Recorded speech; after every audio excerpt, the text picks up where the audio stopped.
Did Travis Kelce really get Taylor Swift to attend a Chiefs game?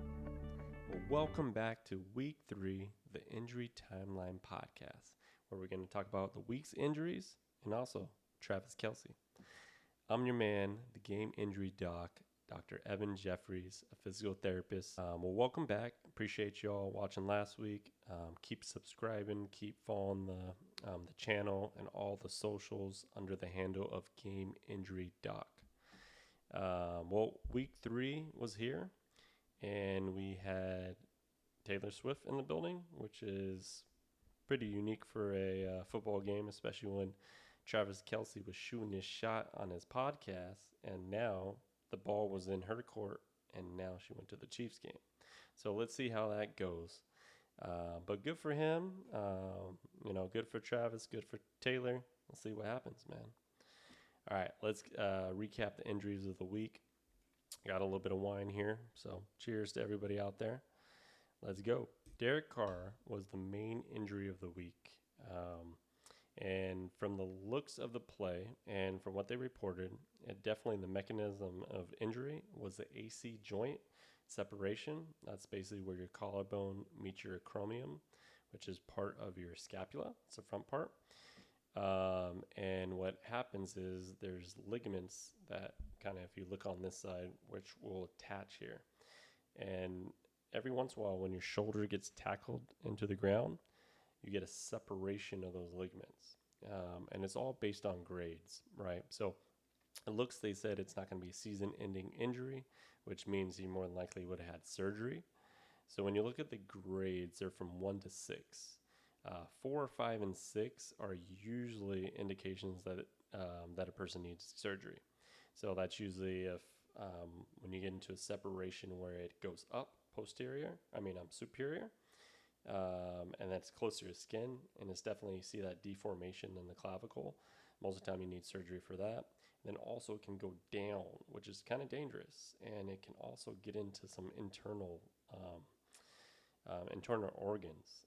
And so that's one reason why he went to the hospital, to kind of check and see if anything was serious with that, which was kind of significant that he went to the hospital. So that means they had to make sure and get some CT scans, the clear MRIs, to make sure nothing was wrong internally.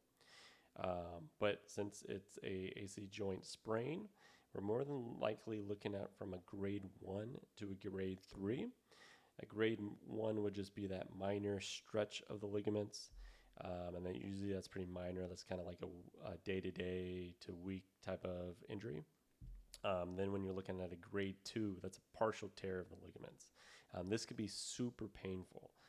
That's usually kind of what keeps people out for a week or two, or even multiple weeks, from 4 to 6 weeks.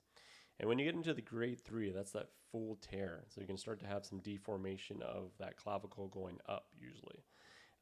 And those are super painful, and those typically need at least 6 weeks to recover from, just in order to build enough scar tissue for everything to scar down and for the player to feel like he's comfortable to throw the ball, especially for a quarterback. Other players can maybe get back a little sooner, but as a quarterback, you got to be able to get into these mechanics, which can be pretty painful if you have that full rupture in the ligaments.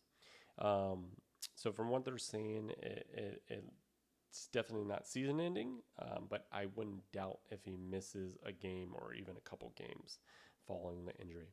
So look for Jameis Winston to continue starting. They're 2-1 right now. They unfortunately lost that game. They were up by 17 and lost to the Packers.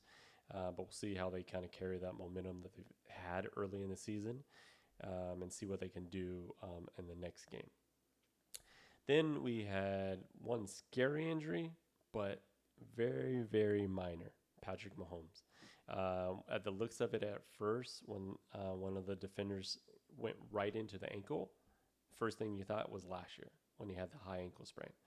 But luckily, the hit was from the inside, which caused the ankle to kind of go into what we call a traditional ankle sprain, which is an inversion. And it didn't look too significant. It looked pretty minor at the time. He did limp around. It looked like it was kind of feeling some pain. But from what Patrick said, is he was initially just scared because it was the same ankle as last time, but not in high ankle sprain. So he was able to play the rest of the game, which is great. I don't doubt that there might be some swellings and pain in the next couple of days, but they'll kind of work that out with the therapist, massage therapist, all the people on staff, and make sure he's good to go and it's not too stiff. And, they'll probably have some extra tape and everything like that to keep it supported. But I don't see any concern with Patrick Mahomes going into next week. He'll be able to play like he always does, especially since he was able to continue this week. Um, and then lastly, one of the most unfortunate injuries of the day was Mike Williams. He was going out to catch a pass and running, and he planted his left knee, and you can see the knee buckle. So immediately there was a lot of concern. He got carted out. He's getting MRI, probably getting it tonight, but they said tomorrow. More than likely, they have done some clinical tests, and the way the knee buckled, that's usually indication of an ACL tear. You hope that it's not. You hope the video lies and it's more of a minor sprain. But the way it kind of looked, traditional kind of ACL sprains and tears, they kind of look that way. So, unfortunately, I think for Chargers fans, we're not going to get too good of news tomorrow. But I hope I'm wrong, and I hope that the video was lying and that he actually did not tear his ACL. So look for something to come out tomorrow and to see if Mike Williams will be available for the rest of the season. He's kind of hit an injury bug, and he's had a lot of knick-knack injuries throughout his career. Kind of feel really bad for him, and it's unfortunate to kind of see him go out like that. So let's hope for the best. And as far as the Chargers, Keenan Allen stepped up big time today. So look for him to continue to be a significant part of that offense, obviously. And then you hope the rookie TCU will be able to step up and handle some business in Mike Williams' absence, if there is some. All right, so those are the major injuries over this week. If something pops up tomorrow, Monday Night Football or anything like that, I will do an updated kind of emergency podcast show. But for right now, those are the major concerns moving forward. And will Travis and Kelce, will they have a nickname? You tell me. Anybody got one? All right. See you next week. Peace.